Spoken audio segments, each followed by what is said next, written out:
Welcome. My name is Willie Noseep. I am a member of the Eastern Shoshone tribe on the Wind River Reservation in Wyoming. I'm also an educator and vice president of administrative services at Central Wyoming College in Riverton, Wyoming, where we have served as the primary access to higher education for Wind River Indian Reservation residents. The presentation you are about to watch is titled Education on the Wind River Reservation Past and Present: Cultural and Equitable Challenges for American Indians in Education.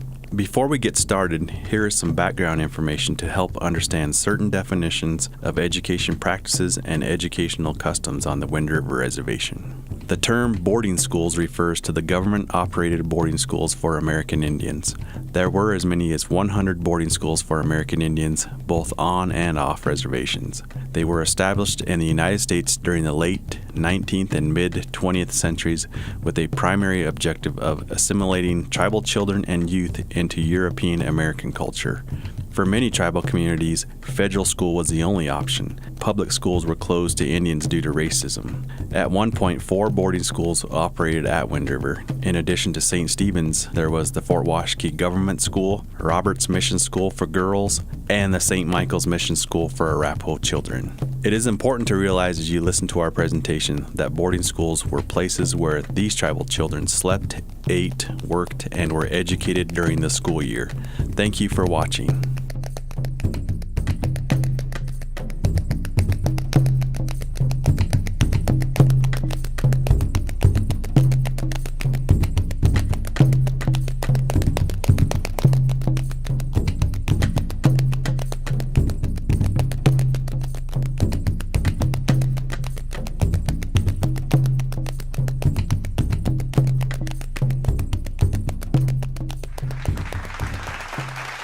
So again, my name is Willie Noseep. I'm Vice President for Administrative Services at CWC. I'm also a proud member of the Eastern Shoshone tribe.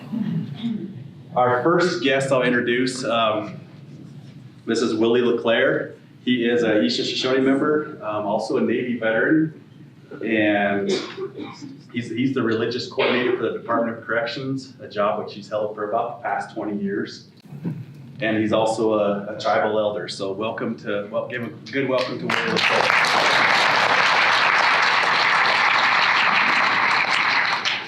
Our second panelist is Mr. Marlin Spoonhunter. He's a member of Northern Arapaho tribe.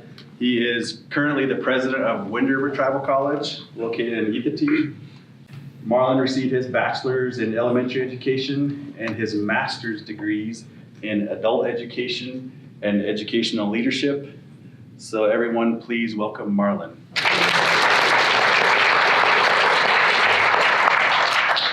Third panelist, Scotty Ratliff, Eastern Shoshone member.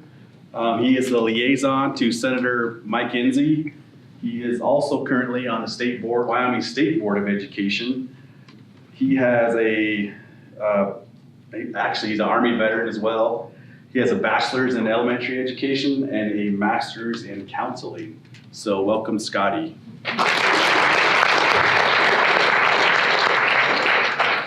And then our two students, I'll introduce Sierra Ferris first. She's a second-year student at Central Wyoming College, member of the Eastern Shoshone tribe. She's currently majoring in psychology and art. And we'll have some good questions for her. And so everyone, welcome Sierra.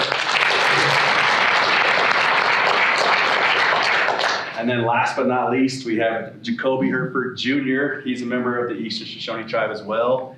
He's a second-year student, and he is majoring in business administration.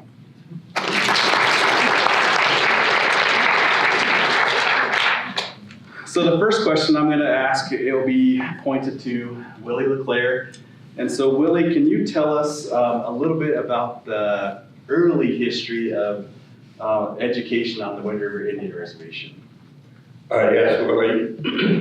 We can go back to some of the very early education that came to the Wind River Reservation. And we can go back about 125 years that there was a Catholic priest, a Jesuit, that came and established St. Stephen's Indian Mission. And then there was also, he was, as I said, a Catholic, And then also there was Reverend John Roberts, who was of the Episcopal faith. He also established what was a boarding school there for the Shoshone people there on the west end of the reservation.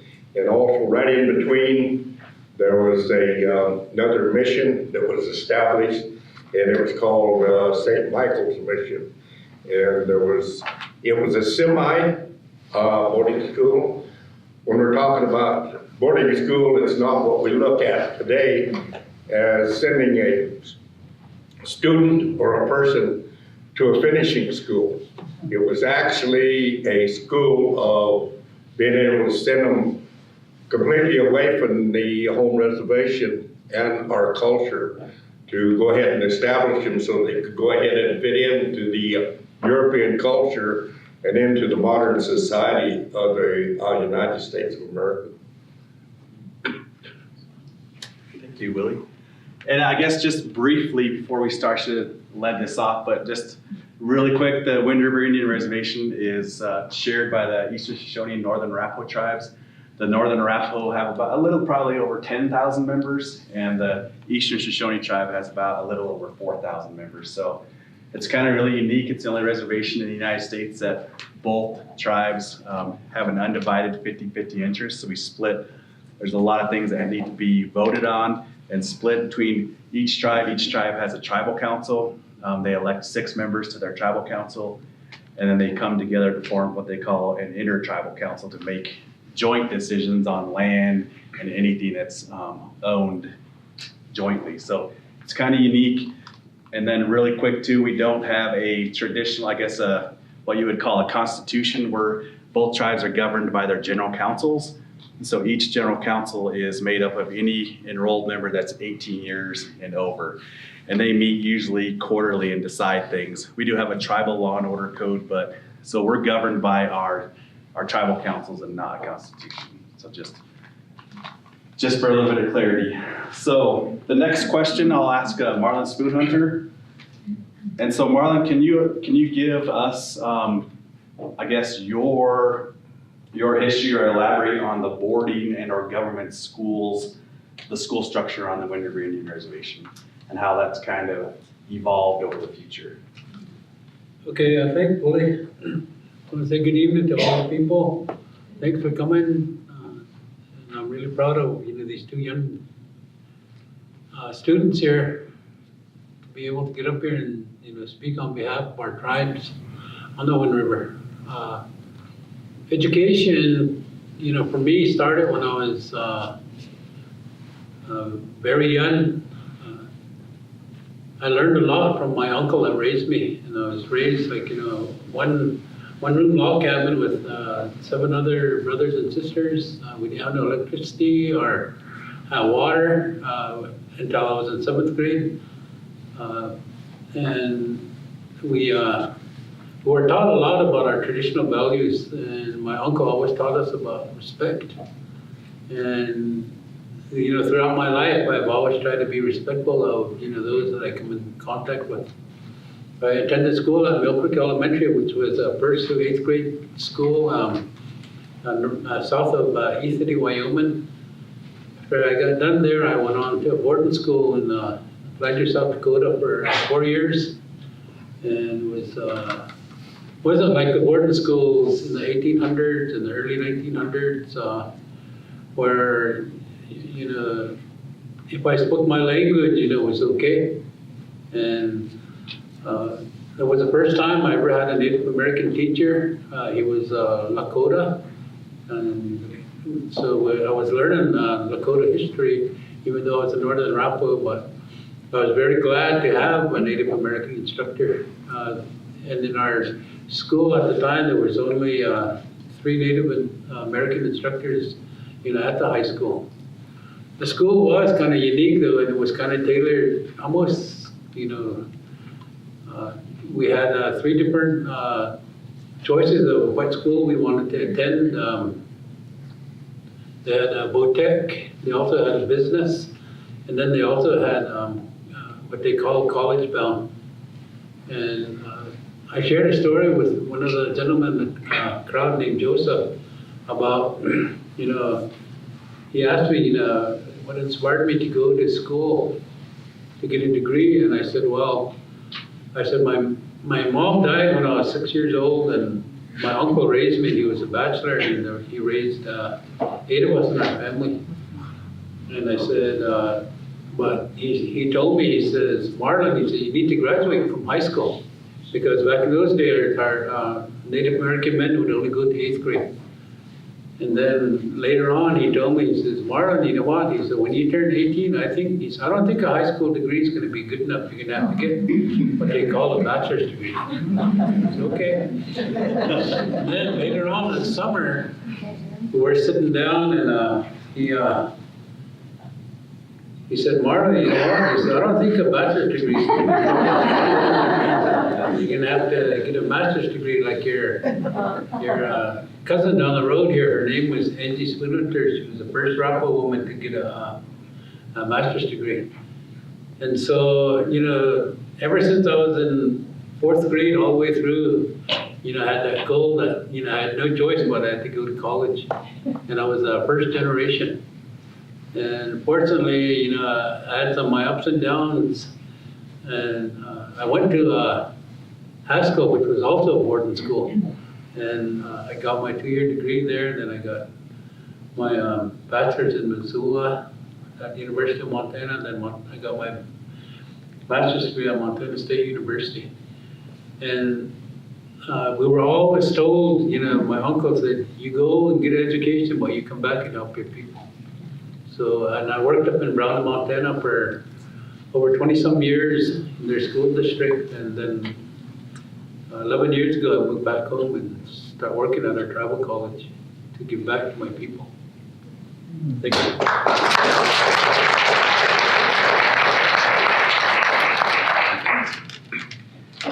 So the next question I'll have for Scotty Ratliff. Scotty, can you kind of give us a brief history on some of the federal policies, and more specifically, I guess, a little bit about the Teacher Corps and the Relocation Act? And then after that, expand upon maybe a little bit of your State Board of Education and how K-12 curriculum has kind of evolved and tried to include more American Indian curriculum too within the state. I'm not standing up because I necessarily wanted to, but I got orders to, so who am I to argue? Really briefly, I think from day one, there's always been these plans to how they was going to handle their problem with Indians. And, Marlin alluded to boarding schools being different when he went. And I think they really were. I think there was a point in time where they was horrible. I too went to a boarding school, but only for a year. But over time, the government's come up with different programs, and one of them that Willie asked me to speak on was a program called Teacher Corps. And what they discovered was that a lot of natives didn't want to leave their community, because when they got there, they had no real support for getting along. They would get there with plenty of IQ, they'd get there with plenty of motivation, but when it come time to do something, they didn't have that support. Or there would be family issues that would call them home. And those family issues oftentimes couldn't be dealt with in a day, it might be a week. And so oftentimes they would get behind, and the next thing you know, they weren't succeeding. So the federal government, I don't know who the gentleman was or gentlewoman, but came up with a program called Teacher Corps. And it was probably the most successful program I'm aware of for getting Native teachers into the classroom. Their whole thing was they brought education to the reservation. And it was a several-year program. You had to be a junior status to get into it. And then you went to academic world for a half a day, and you taught for a half a day. And the teaching was in an apprentice manner. So it was basically like 2 years of student teaching along with your academic, but it worked. And it put, I would guess, a couple hundred teachers in the South Dakota, North Dakota, Montana, Wyoming, and Washington state. And they had 2 or 3 of those on the Wind River Reservation, and some of the, most of the teachers probably are getting close to retirement age now, but they were really the leaders of getting Indian teachers into the classroom. And I think again, what Mr. Spoonhunter shared with you is the importance of that, having a native teacher in the classroom. It just was, the sensitivity, the seeing a role model, all of those things I think help bring along success. So the other thing that Willie asked me to talk about, I need to back up just a little bit. I was in the Wyoming legislature. I went in 1980. And in 1982, I introduced a bill saying that every teacher in the state of Wyoming had to have 3 credit hours of Indian history. They had to know something about the Wind River Reservation. And at the time, the superintendent of public instruction and the head of the College of Education came to me and says, please hold that bill back, because if it passed, we don't have any information to teach. So, okay. So I pulled it. I pulled the bill. And we agreed that they would spend some energy pulling together people to get that happen. That was in 1980. And just 2 years ago, the Wyoming legislature finally passed a bill saying that we'd have Indian Ed for all. And to me, it's so long needed. Indian Ed for all isn't going to be the end of all. I mean, these people that are sitting up here, they're Indians every single day of their life. And this bill is going to introduce just a little bit. And it'll vary from school to school and classroom to classroom, but it's such a wonderful start. The tribes have been very involved in it. They've had people on the committee to help sort out what standards to use, and I think they're going to gear for 4th graders to start with, and then with time they're hoping to expand it into a little bit of it into all subject areas. But it's a move that I think will help all communities get to experience what we're experiencing today. So my next question will be towards Sierra Ferris. So Sierra, can you, I guess, explain a little bit of the challenges you faced, and it could be K through 12 or at CWC as a student within education or higher education, and then if you want, maybe some things that have also helped you along the way. Bakerstand.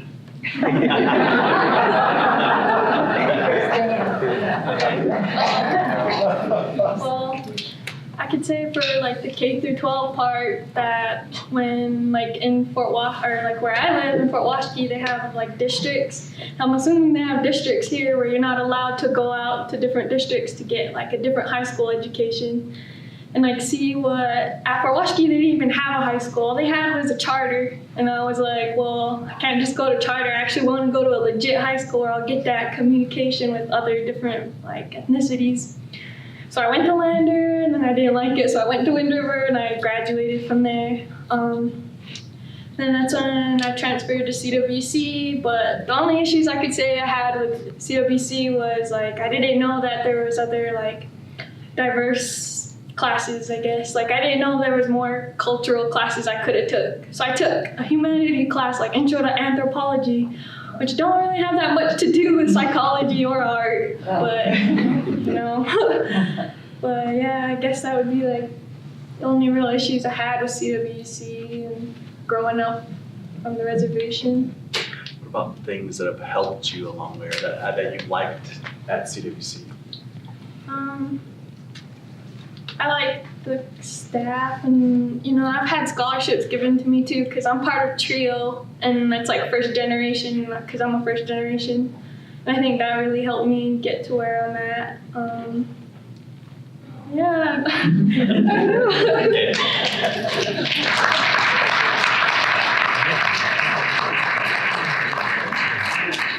So Jacoby will kind of be along the same lines with you as well. I mean, what challenges have you faced as a Native American student, whether in the K-12 realm or within higher education at CWC?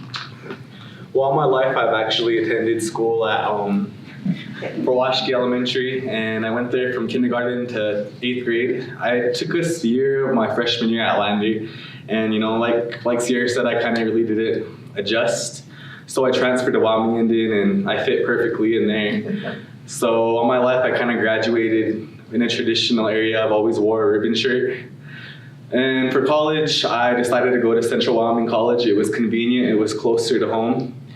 And at first I was kind of having some struggles academic-wise. Like the education was kind of more harder than Wyoming Indian. The deadlines, they're more direct. At Wyoming Indian, they're kind of laid back. But what helped me, face those struggles is being involved in the Student Government Association. I'm the Vice President of Student Senate, and I'm also a mentor for the TRIO mentoring program.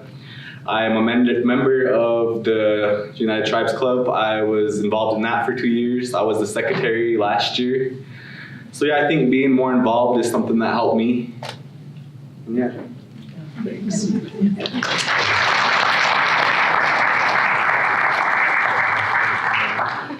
And I think, so Sierra stays on campus, correct? Yeah. And then Jacoby goes back and forth. So it's kind of, we try to offer, I've always been under the impression that, typically Native American students are mostly introverts besides Jacoby. But, so I've always thought, with technology these days, you have more things you can do online, or hopefully we'll work out that like Bachelor's of Applied Science with UW. And so you don't necessarily have to leave the reservation to either get an associate's degree or a bachelor's degree. So our thinking was to offer at least more choices, whether we offer a career technical degree and they go right out into the workforce. We have a lot of our federal agencies like the Bureau of Indian Affairs, and then the Indian Health Service, IHS, and then we also have casinos. So that offer, the Wind River Casino probably has 500 or 600 employees. So to offer those job skills that we can have our students, if they want to, give them more choices, because we realize that a lot of students may not want to go all the way down to Laramie and go to school.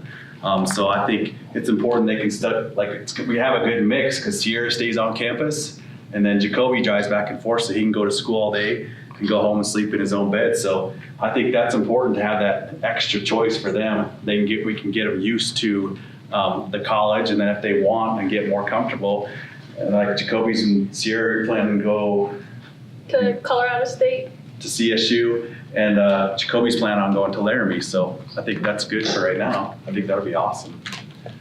So, and one other question I wanted to have Marlin expound upon was the story we talked about earlier when you came back to the reservation. You had that talk with the tribal elders and the PhD, and you could expound upon that, please.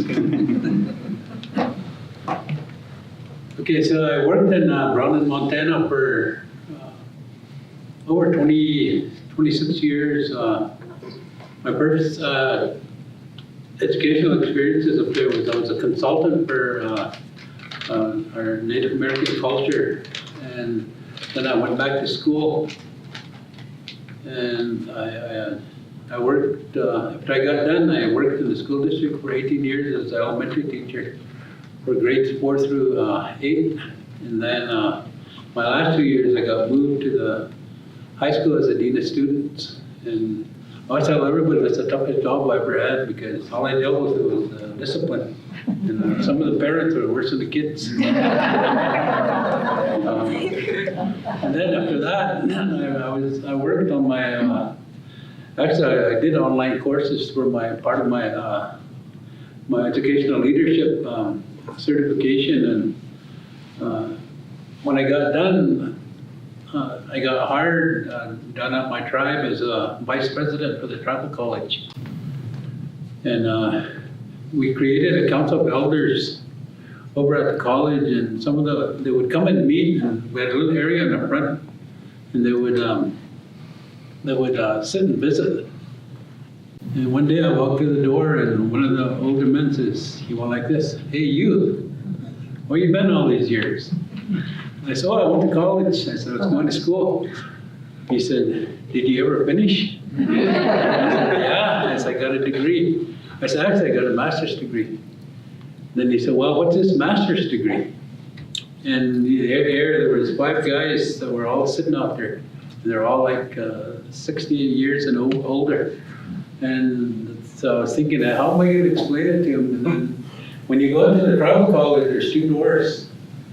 And so on this side, I told them, okay, on this side you can look at this side as Western education. And then on this side you can look at our Arapaho way of life. And so I explained to them, starting at the bottom, that we start a head start. We go to 8th grade, high school, associate, bachelor's, master's, and a PhD. And just out of curiosity, I asked them, I said, how far did you guys go on this Western education? One guy said he only went to 3rd grade, one guy went to 5th, and another guy went to 8th. And so, then, they were kind of like way down here. And, I kind of sensed that, they weren't really too proud of their education. And then so I told them, I said, but wait, I said, you guys, on our Arapaho way of life, I said, we have 4 hills of life. And I said, there's the first hill, the second, the third, and the 4th hill.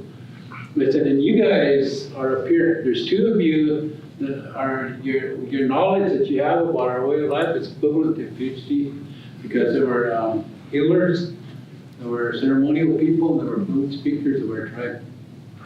Then the other guy that was just a little bit younger, he was probably about the bachelor's degree. He wasn't a healer, but he knew, our way of life. He was one of our ceremonial leaders, and he was also a fluent speaker of our language. And then that guy was like at the bachelor's degree, he turned around and says, you, where are you at on this side? And I was looking at it like that, and all the way down to 3rd grade. All the way down there. And they said, well, and then they told me, they said, well, you know what, you need to learn. You need to learn our way of life. And the only way you're going to learn it is you need to learn our language. And that language is going to help you understand the rest of our way of life. And they said, we're too old to get up here. So you're going to be the one that's going to help our people. You're the one that's going to, you're going to move up. And you get up here. You said when you create a balance, then you're going to teach our people, our young people, about our way of life and our language. It's because they said, about this education on this side, on the Western education, and it was a real eye-opener for me. Because, I didn't really know nothing about my own tribal history, my own language, my own way of life. And, I was kind of like insulted too, when he said, well, after I got done explaining it, then this old man, his name was Richard, but I said, geez, I was calling him Bull Rider. I said, he told me, he said, so, you went to school, then you came back to learn to be an Arapaho. And then, when I thought about it, it was true, and then, I was get advice from my older brother, and I told him, I said, hey, Harvey, I told him what happened. And he said, guess what, Marlin? He said, you're going to have to learn. He said, I'll help you as much as I can. He said, when we start moving up, he said, then there's going to be a time that you have to do it on your own. And so like now, after being home for about 10 years, I'm probably still about 8th grade. And maybe in another 5 or 10 more years, I'll be up here. And then I'll be able to help all people, all you guys and all my tribe. Thank you.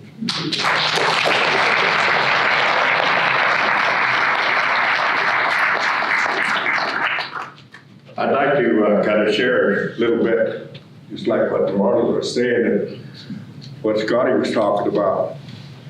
It's like on our reservation, I was telling you at the beginning of what we had.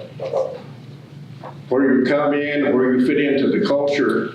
And I know what these two young students have went through, being raised on a reservation, just like with Sarah going to Lander, kind of feeling that difference.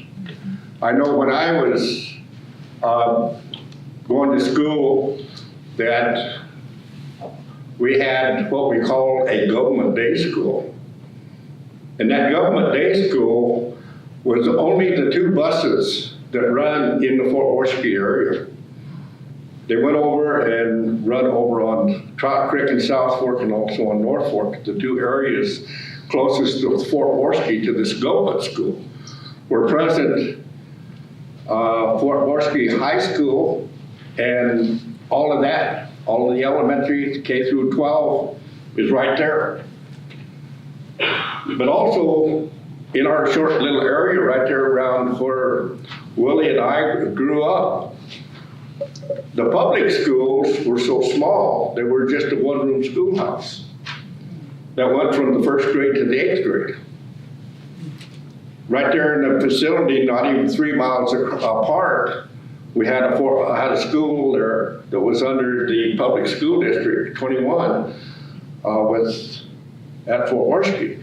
Just down the road about 3 miles to the south was what they call Wind River. That was another school because they didn't have the transportation at the time. I went to a school out on North Fork, right up there next to the mountains, and it was just a one-room schoolhouse, 1st through the 8th grade. We didn't have no buses. Our folks had to take us, or either we had to walk or ride horseback. And you're like the old saying, you know, when you had to walk to school, it was uphill both directions. Well, when it's 20 below, it feels like that. Yeah. But yet, you know, then we was able to go ahead and then have the advantage of when, with our schools, we had multi-cultures out there. We had some non-Indian families who lived right there on the North Fork Wind River. White kids. They come in and we didn't know no difference. We didn't have a color barrier. We were all kids. We played the same games, had the same things, we had the same stories. But also too, at that same time, just like with Marlin and Scotty and them guys going to the boarding schools, these were opportunities that they could go off the reservation and still be within our Indian culture. I went to Lander High School, and I was considered like Willie and Scotty, you know. I always knew that. I was a breed because my dad was Indian, my mother was white. Came to be at the time and everything when you're growing up and everything else, you wanted to ask a beautiful gal to go to the dance. It was on a reservation. The family, you was a breed. You got white blood in you. When you went to town, couldn't date the white girls because you didn't. But yet, that's where the boarding schools came out to open it up to where the students could go ahead and live in their own world. I took off and I went to San Jose Junior College out in California. Took this old Indian cowboy off on the reservation. I didn't have nowhere to go. I got out there in a completely different world. See, that's one of the things when I go around and do a lot of presentations, a lot of people have heard me over here in just Jackson area. When I used to work over here, I was the general superintendent for Evans Construction. Everybody asked me, says, how come you drive a good car? Right? How come you do this? How come you do that? Because I got 3 jobs. I was a rancher, construction worker, plus I also, like Willie says, I work with the Department of Corrections. I've been doing that for 20 years.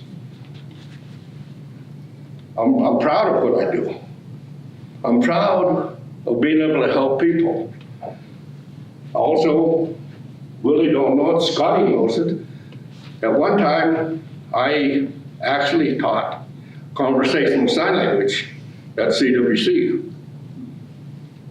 I was honored that one year as outstanding ad hoc teacher because I was bringing something into CWC that wasn't there. I'm in the process right now for you guys' information. I've been talking to Ivan. Hopefully, we can get it started again at CWC where it'll be credited for you guys to be able to gain credits from our Indian culture. Just like what Marlin said, we gotta bring that back in. You guys are losing your identity. We need to gain it again. We need to come in here and be proud of who we are. We are the First Nations, we are the people. So thank you.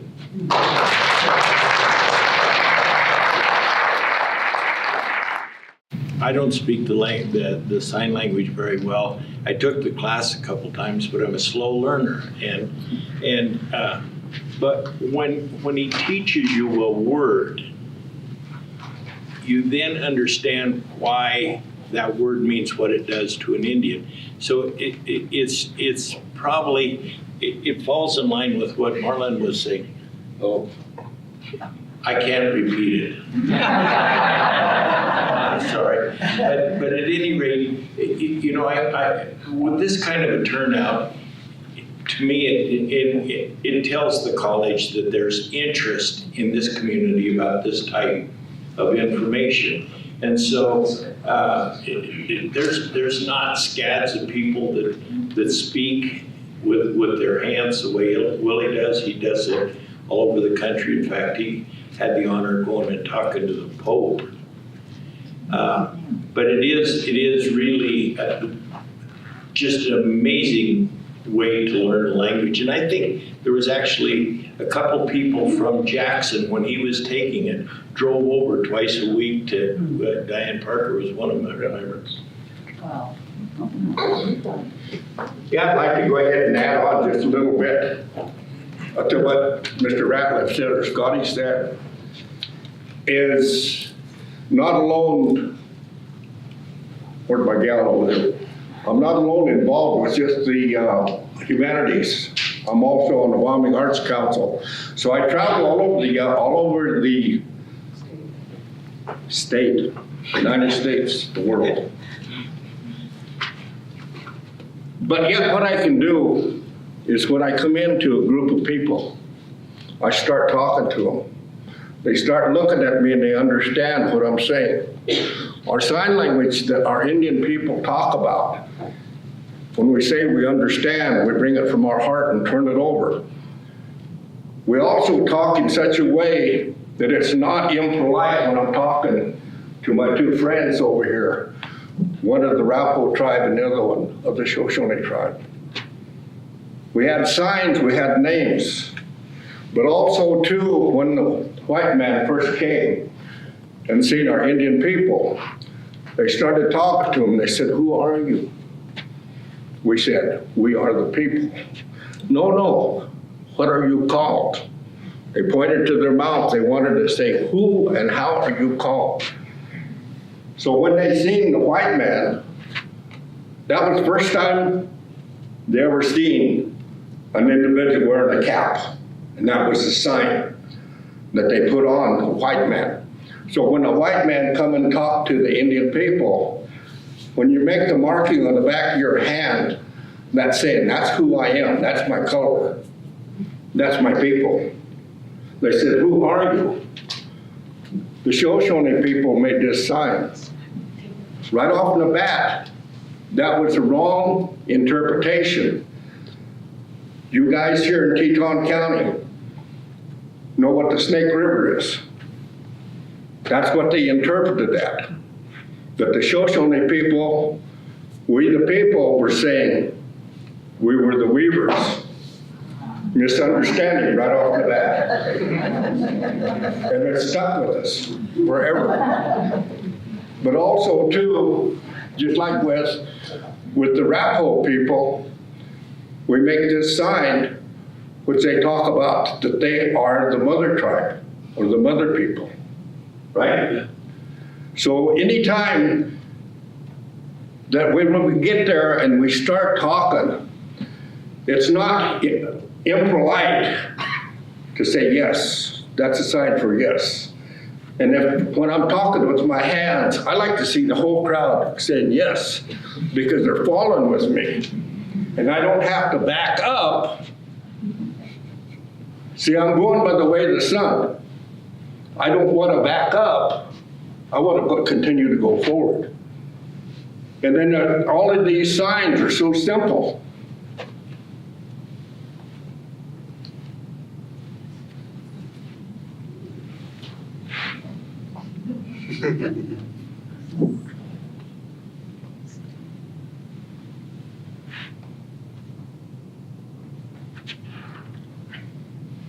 Yes. All right, we're drinking or water. Like if you say it was a spring and you made the sign for water, it's little, then it gets bigger, and then it's water just like land. So you'd be talking about a large lake. See, and that's just like a lot of times the old lady, Sacagawea, when she came back from the West,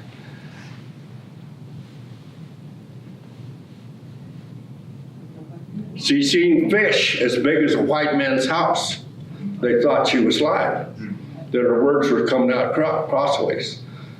She said she looked out there. She looked and she seen that water in that wet, where she couldn't see the other side. It was the ocean. A few years back, I was doing presentations at the schools throughout the state. I was down at Kimmer. I had a little young lady. She was in the 4th grade. And she was hearing impaired. I said to her ears, she has nothing that goes in. It's all gone. Her teacher was doing the other sign language to her. And when I seen that she was deaf, I started talking with my hands. She started watching me, and pretty quick she understood. She wasn't looking at her teacher no more. She was looking at me because she understood. That's how simple it is. And that's the reason it's so important, because that was the way when the white man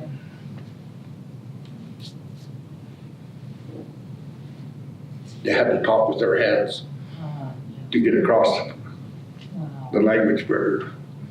So it's so important. Just like it's me and these two men. So I make the sign like this for man, or the one who is upright.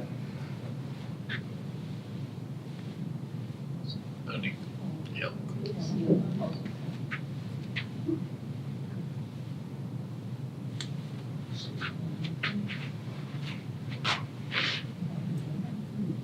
Shooting an elk. What did I say? I told them I was going to go around that herd of elk. I'll bring them to them, and they can shoot them. See, but I can communicate with these guys as far as they can see me. I don't need to have that white man's walkie-talkie.